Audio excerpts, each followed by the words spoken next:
guys, it's Barnabats here. It's finally starting to get a little bit colder outside, so I thought I'd make a video about hoodies. Not just any hoodies, we're going to talk about my favorite brand for hoodies, Revenge, and to see how they change throughout the years and to see if the hoodies are worth the hefty price tag. So quickly, for those of you who don't know, Revenge is a streetwear online brand that started around 2016.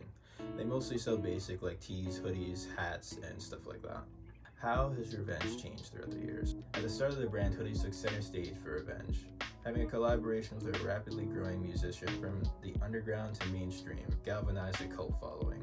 The hoodies with the stylized Old English font logo, Revenge, were all over the internet, spawning many copycat brands and fakes to be made of the black and red Revenge hoodie. All this was still just a small amount of people actually knowing anything about the actual brand itself. It was a small domino effect on a ridiculous scale. Now, I don't have the original hoodie that the brand is known for, the one with the hand on the back. It still goes for a pretty hefty price on that aftermarket. I'm just not ready to fork over that cash yet. Now, at the start, Revenge hoodies were cut pretty different and they were kind of unique. There was actually a crop at the bottom where most hoodies have the elastic lining at the bottom. So the crop version 1, or the V1 for short, we're gonna call it. Now, there are a few unique things about the Revenge hoodie to start with. The hoodies were pretty standard at first, except for two things that made them pretty unique. One, there were no drawstrings, but they still had drawstring ring holes. Two, there was no elastic band at the waist, where most hoodies do have an elastic band. This gave them a cropped look. They ran pretty true to size. I wish I'd gotten a medium size, because on me the large kind of looks like a dress or a tarp. I didn't really get to take advantage of the actual hoodie being cropped.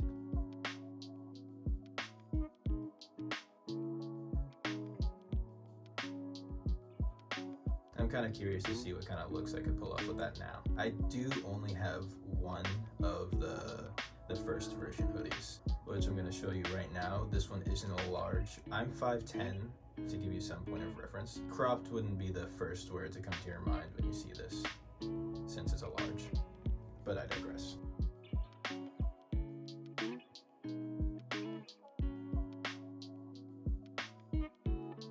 And here's the raw hemline. See that in the video. Now, the arms fit nicely. I don't know if that's because I just have long arms, but this is a large, so it is a little long in the torso. Again, I don't get to show off the crop very much, but still, I do love this Halloween design with the spider web and then the spider crawling down from the R. And here's where the drawstrings are supposed to go, but again, they ship all their hoodies with no drawstrings. I'm not sure if they come with drawstrings and then in the factory they take them out, or if they just have them produced with the drawstring holes and just never have any drawstrings with them. I mean, either way, it doesn't matter. I'd hate to think they're doing something weird collecting all those drawstrings somewhere in the factory. Anyway.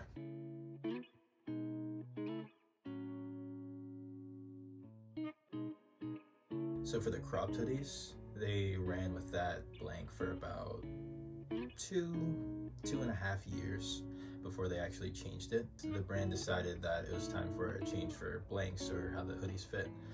I'm not sure if it was because they didn't like the silhouette that the original cut, but they got rid of the cropped look altogether. Now, the second version, the second silhouette of hoodies, seems like a pretty basic hoodie through and through. They kept the no drawstrings look, but there's no metal rings where the drawstrings are supposed to be, which I kind of like the detailing for that. Wasn't my favorite thing that they got rid of that. There is this one detail that just makes it a little unique, and that's when you turn it to the side, there's this ribbed texture on it.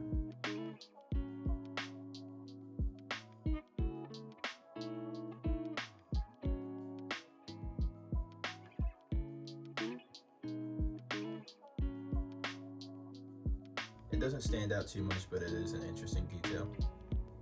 Now, I got two of this one. It's the same exact design, just in two different colors. I got the red lightning and I got the blue lightning. It has, you know, the Revenge arc logo Just the writing is made out of electricity. There's something about just spider webs and electricity graphics that get me. But I think they did really good on the graphic with these. The printing is just so crisp and the colors kind of jump at you in the best way. The blue one I got in a large and the red one I got in an extra large. This one's super oversized. So I'll wear this one just to lounge around in. Actually, for most of the first coronavirus outbreak lockdown, I was actually wearing this for a lot of it. So looking at this one brings back some memories. Not good memories, but yeah, that's enough of that.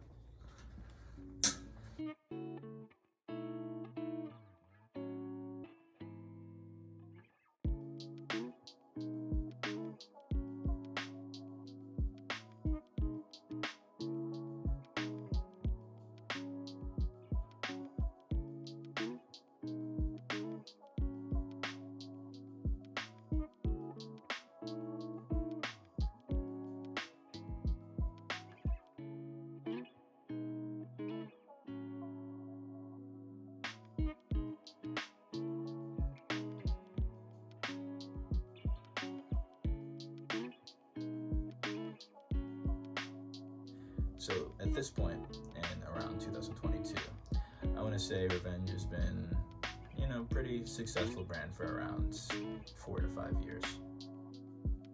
It's become more and more successful and more well known.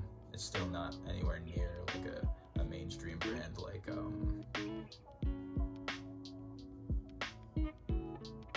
can't think of anything mainstream. But at this point in time, on Revenge's social media, they announced that this is a huge thing. They're going to make a huge change in quality.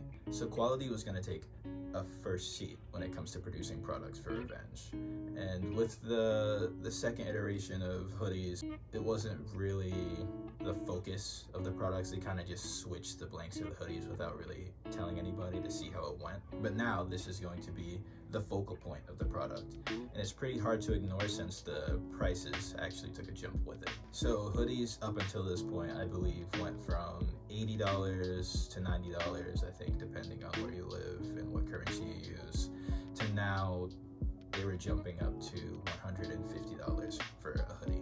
I think because Revenge has been going for around 5 years at this point, they actually got enough money to want to do more with their products. They wanted them to last longer. They wanted them to feel better, which I can respect. Now, obviously, someone who's been a fan and who's been getting stuff from this brand for a few years and sees the changes, the subtle changes over time, I was curious to see if the $150 jump was going to be worth it. So this is one of the third version hoodies I got. On the website, I believe this one was called Vintage Gray, and it just has the basic logo, but it has a really cool detail on the hood. Sick coffee circle. Also, to the graphics, there's this cool effect on it. It's like this crackled effect, like you've had it for years. I think that's where they got the vintage and the name from. That's kind of the effect it gives off. Now, is the quality change worth the extra money? I think yes, to a certain extent.